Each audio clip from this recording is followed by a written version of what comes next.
impeachment. So lalabas po yan eventually din. Pero yung ombudsman po, when they investigated this, they asked the AMLAC, kasi meron silang MOA ng exchange of information, nakuha nila yung mga dokumento na yon, kaya nga po na-validate yung aming mga dokumento. At ang magpapatotoo po nito, yung tinanggal sa pwesto na si Deputy Ombudsman Arthur Carandang. You can also invite him. Pero ito po yan. Nakita nyo po kanina nung sinabi ni Chairman Suarez na kung pwede siyang pumirma, ano hong ginawa niya, nang gulo siya, no? Pero baka pwedeng ibalik natin doon sa issue na pipirma siya ng waiver. O baka ngayon, nagtutulog-tulugan naman, ho. So, pwede po natin papirmahin ng waiver pa rin. Yeah, Senator Trillanes, we'll get to that item later. So, I gave you your chance to speak. And I will now recognize Congressman Sindanya. Yes, Congressman Sindanya. Thank you. May I interrupt? Mr. Chairman. Just one moment. I was not sleeping. I was praying I hope for his soul. I hope I was included in your prayers, former President Pagdarasal Duterte. po, hindi ako nagtutulog. Okay. Yes, Chairman Paduano. Mr. Chairman, since former Senator Trillanes has mentioned about the authenticity of such, and he mentioned the name of former Deputy Ombudsman Carandang. So, Mr. Chairman, I move that we will invite former Deputy Ombudsman Carandang on the next hearing, Mr. Chairman. So move, Mr. Chairman. There's a motion that we Second. invite former Deputy Ombudsman Carandang. Any second? Duly seconded. Any objection? There being none. Motion's approved. Thank you very much. Mr. Chairman, Congressman. I was informed by the COMSEC that the documents that this representation is asking is not a document. It's a video. No. This is the presentation. We got the same one. We can have it reprinted, Mr. Chairman. Yeah, with the permission of Chairman Dan. We will give it. Let's recognize Congressman Sindanya, and then we'll move to the next matter because he has been patiently waiting for his turn. Kaninang umaga pa yan nandito, so pagbigyan muna natin. Congressman Sindanya, bagong upo po itong kinatawan ng kanyang party list. So, of course, you have 10 minutes. You may proceed. Magandang gabi po, Mr. Chair. Maraming salamat. Magandang gabi po sa ating lahat. Totoo po yun. Kanina umaga pa, walang tayuan, walang kain. Pero chill lang muna po tayo in the pursuit of truth. I'd like to begin with a short manifestation on the issue of the death penalty. I have to put on record that Akbayan maintains that this is an anti-poor measure. Alam naman po natin na ang karamihan, if not all lang nasa death row, ay laging puro mahihirap dahil hindi nila afford ang mahusay na abogado.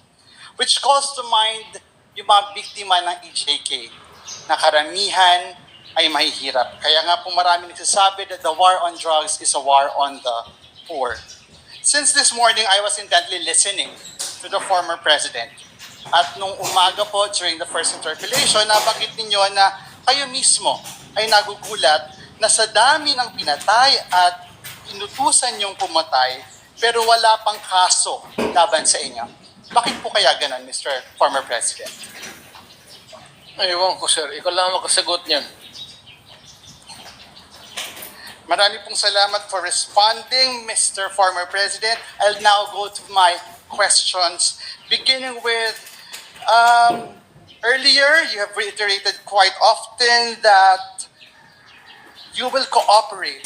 Papayag po kayong maimbestiga at magpaimbestiga sa ICC. Is that right, Mr. President? Matagal ko na silang hinintay, sir. Ako nga ang lilipad na doon kung may pera lang. Sa totoo lang. Mr. Chair, Mr. Former President, the Mr. Chair, second question Mr. Chair. is, doon po Mr. sa Chair. investigasyon na ito sa ICC, papangalanan niyo po ba ang mga miyembro ng Davao Death Squad?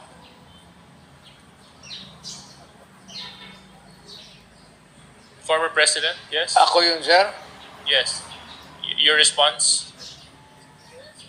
Can you turn the mic on, please? Thank you. DDS, sila naman nagawa ng Davao Death Squad. DDS means Davao Development System. that's the correct term. You are abusing the phrase to the detriment of my city. Wala na tuloy pumupunta doon. Still on the issue, Mr. Chair, willing po ba kayo na doon sa investigasyon na yon, sa ICC na pangalanan, ang mga biktima ng pagpatay sa Davao, ng DDS, however you call it, simula nung kayo ay mayor, hanggang sa kayo po ay maging presidente? Hindi ako gumagawa ng listahan, sir, kung sino ang namatay. You have to go to the register of what's it? Civil registrar. At maybe sa police. Wag ho sa akin, hindi ako bookkeeper para sa namatay ng mga tao. Next question, Mr. Chair, Mr. Former President, willing po ba kayo na doon sa investigation na yon magsalita tungkol sa paggamit nyo sa PNP bilang inyong death squad through the reward system? Yes, I will answer questions about DDS. But I have never said that I am willing to admit the existence of DDS to kill people. In that investigation, Mr. Chair, Mr. Former President of the ICC, willing po ba kayong banggitin kung sino-sino ang nasa drug war watch list ng Malacanang at ng police? Magalit pa ako, sir, kung hindi nila gamitin. Totoo lang. I would be totally disappointed kung hindi nila gamitin yung listahan kung nasaan yan. And the people that they think could shed a light to the extrajudicial killing that happened in this country. Mr. Chair, Mr. Former President, dahil willing kayo magpaimbestiga, naniniwala po ba kayo na kayo ay entitled to due process? Natural. Mr. Chair, Mr. President, bilang akusado, naniniwala po ba kayo na you and your co-accused deserve a fair day in court? I am not an accused. And you are, whoever you are pointing to as the other accused. So I cannot answer your question intelligently. Mr. Chair, for an intelligent answer to the question, perhaps I'd like to direct this question to Attorney Chel Jokno. Attorney Chel, ano po ang rights of the accused sa ICC? Parehas lang po sa mga karapatan ng isang akusado dito sa atin. The right to fair trial, the right to due process of law, the right to remain silent, the right against self-incrimination, the right to confront witnesses and cross-examine them. Halos magkatumbas po yan.